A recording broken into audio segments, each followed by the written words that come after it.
مکمل اور نامکمل، کمپلیٹ اور انکمپلیٹ، قرآن کریم کے 800 سے زیادہ تراجم میں صرف ترجمہ کنز الایمان صحیح ترجمہ ہے۔ اپنے تو اپنے بد مذہب بھی بولے کہ اعلیٰ ہے ترجمہ کنز الایمان بریلی والے کا۔ سورہ السجدہ قرآن کی 32ویں سورت ہے۔ اس میں 30 آیات اور 3 رکوع ہیں۔ بسم اللہ الرحمن الرحیم۔ اللہ کے نام سے شروع جو نہایت مہربان رحم والا۔ الف لام میم۔ کتاب کا اتارنا بے شک پروردگار عالم کی طرف سے ہے۔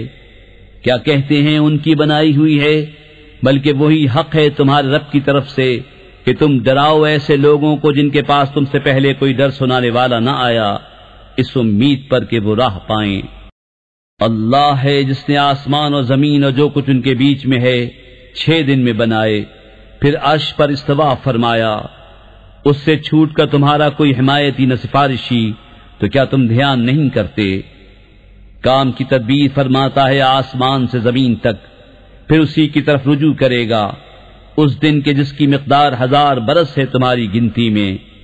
یہ ہے ہر نہا اور یہاں کا جاننے والا، عزت و رحمت والا، وہ جس نے جو چیز بنائی خوب بنائی، اور پیدائش انسان کی ابتدا مٹی سے فرمائی، پھر اس کی نسل رکھی ایک بے قدر پانی کے خلاصے سے، پھر اسے ٹھیک کیا اور اس میں اپنی طرف کی روح پھونکی، اور تمہیں کان اور آنکھیں اور دل عطا فرمائے، کیا ہی تھوڑا حق مانتے ہو؟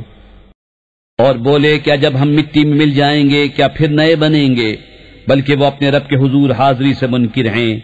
تم فرماؤ تمہیں وفات دیتا ہے موت کا فرشتہ جو تم پر مقرر ہے، پھر اپنے رب کی طرف واپس جاؤ گے۔ اور کہیں تم دیکھو جب مجرم اپنے رب کے پاس سر نیچے ڈالے ہوں گے، اے ہمارے رب اب ہم نے دیکھا اور سنا، ہمیں پھر بھیج کے نیک کام کریں، ہم کو یقین آ گیا۔ اور اگر ہم چاہتے ہر جان کو اس کی ہدایت عطا فرماتے، مگر میری بات قرار پا چکی کہ ضرور جہنم کو بھر دوں گا ان جنوں اور آدمیوں سب سے۔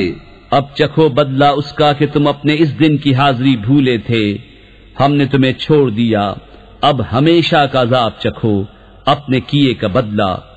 ہماری آیتوں پر وہی ایمان لاتے ہیں کہ جب انہیں یاد دلائی جاتی ہیں سجدے میں گر جاتے ہیں، اور اپنے رب کی تعریف کرتے ہوئے اس کی پاکی بولتے ہیں اور تکبر نہیں کرتے۔ ان کی کروٹیں جدا ہوتی ہیں خوابگاہوں سے، اور اپنے رب کو پکارتے ہیں ڈرتے اور امید کرتے، اور ہمارے دیے میں سے کچھ خیرات کرتے ہیں تو کسی جی کو نہیں معلوم جو آنکھ کی ٹھنڈک ان کے لیے چھپا رکھی ہے صلہ ان کے کاموں کا۔ تو کیا جو ایمان والا ہے وہ جیسا ہو جائے گا جو بے حکم ہے؟ یہ برابر نہیں۔ جو ایمان لائے اور اچھے کام کیے ان کے لیے بسنے کے باغ ہیں، ان کے کاموں کے صلے میں مہمانداری۔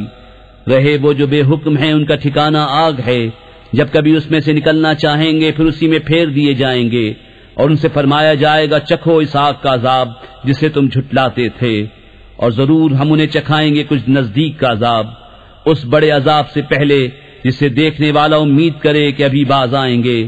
اور اس سے بڑھ کر ظالم کون جسے اس کے رب کی آیتوں سے نصیحت کی گئی پھر اس نے ان سے منہ پھیر لیا۔ بے شک ہم مجرموں سے بدلہ لینے والے ہیں۔ اور بے شک ہم نے موسیٰ کو کتاب عطا فرمائی تو تم اس کے ملنے میں شک نہ کرو، اور ہم نے اسے بنی اسرائیل کے لیے ہدایت کیا، اور ہم نے ان میں سے کچھ امام بنائے کہ ہمارے حکم سے بتاتے، جبکہ انہوں نے صبر کیا اور وہ ہماری آیتوں پر یقین لاتے تھے۔ بے شک تمہارا رب ان میں فیصلہ کر دے گا قیامت کے دن جس بات میں اختلاف کرتے تھے۔ اور کیا انہیں اس پر ہدایت نہ ہوئی کہ ہم نے ان سے پہلے کتنی سنگتیں ہلاک کر دیں کہ آج یہ ان کے گھروں میں چل پھر رہے ہیں؟ بے شک اس میں ضرور نشانیاں ہیں، تو کیا سنتے نہیں؟ اور کیا نہیں دیکھتے کہ ہم پانی بھیجتے ہیں خشک زمین کی طرف، پھر اس سے کھیتی نکالتے ہیں کہ اس میں سے ان کے چوپائے اور وہ خود کھاتے ہیں، تو کیا انہیں سوچتا نہیں؟ اور کہتے ہیں یہ فیصلہ کب ہوگا اگر تم سچے ہو؟ تم فرماؤ فیصلے کا دن کافروں کو ان کا ایمان لانا نفع نہ دے گا، اور نہ انہیں مہلت ملے، تو ان سے منہ پھیر لو اور انتظار کرو، بے شک انہیں بھی انتظار کرنا ہے۔